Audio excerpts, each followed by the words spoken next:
আপনারা জানেন যে বাংলাদেশে 2024 সালের জুলাই আগস্টে ছাত্র জনতার যে বিপ্লব সাধিত হয়েছিল তার ফলশ্রুতিতে এই দেশকে গণতন্ত্রে রূপান্তরের শপথ আমরা নিয়েছিলাম।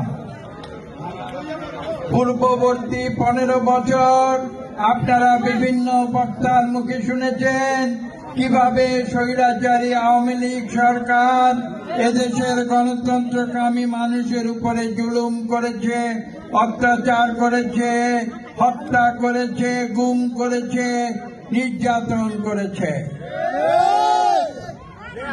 সেই অবস্থা থেকে বের হয়ে বাংলাদেশকে একটি গণতান্ত্রিক রাষ্ট্রে রূপান্তরের জন্য আমরা দেখেছি কিভাবে শুধু লন্ডন থেকে আমাদের নেতা জনাব তারেক রহমান বিএনপি তথা বাংলাদেশের সকল গণতন্ত্রকামী রাজনৈতিক দলগুলোকে সংগঠিত করেছেন এবং সর্বশেষ কিভাবে এদেশ থেকে স্বৈরাচার কাপুরুষের মতো পালিয়ে গিয়েছে।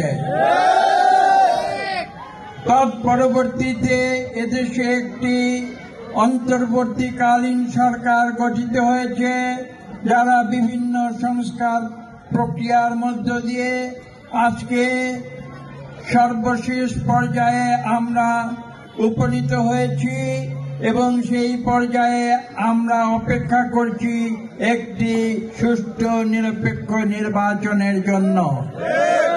এই সুষ্ঠু নিরপেক্ষ নির্বাচনের মধ্য দিয়ে বাংলাদেশের গণতন্ত্র ফিরে আসবে। আপনাদের মনে রাখতে হবে 1971 সালে মুক্তিযুদ্ধ হয়েছিল একটি নূতন রাষ্ট্র বাংলাদেশ গঠনের জন্য, যে বাংলাদেশে গণতন্ত্র থাকবে এবং যে বাংলাদেশে দরিদ্র মানুষের অর্থনৈতিক মুক্তি নিশ্চিত হবে। কিন্তু পরবর্তীতে আমরা 55 বছরের ইতিহাস পর্যালোচনা করে দেখতে পাব যে বাংলাদেশের সেই অগ্রযাত্রা বারবার ব্যাহত হয়েছে।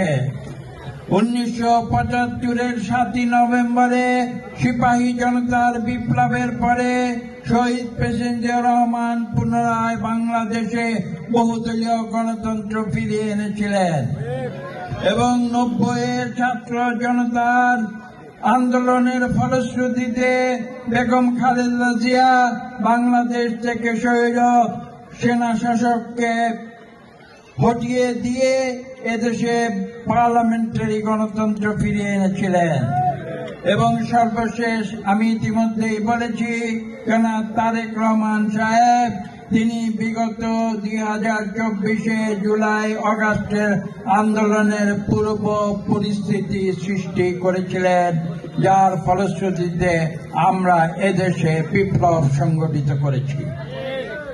যে এই দেশের মানুষ গণতন্ত্র ভোটের স্বাধীনতা চায়। বিগত প্রায় 20 বছর এদেশের মানুষ ভোট দিতে পারে নাই।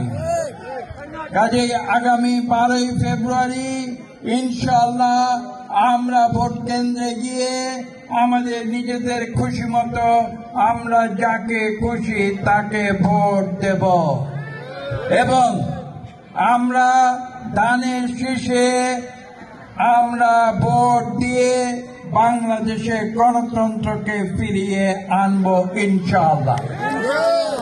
আপনারা জানেন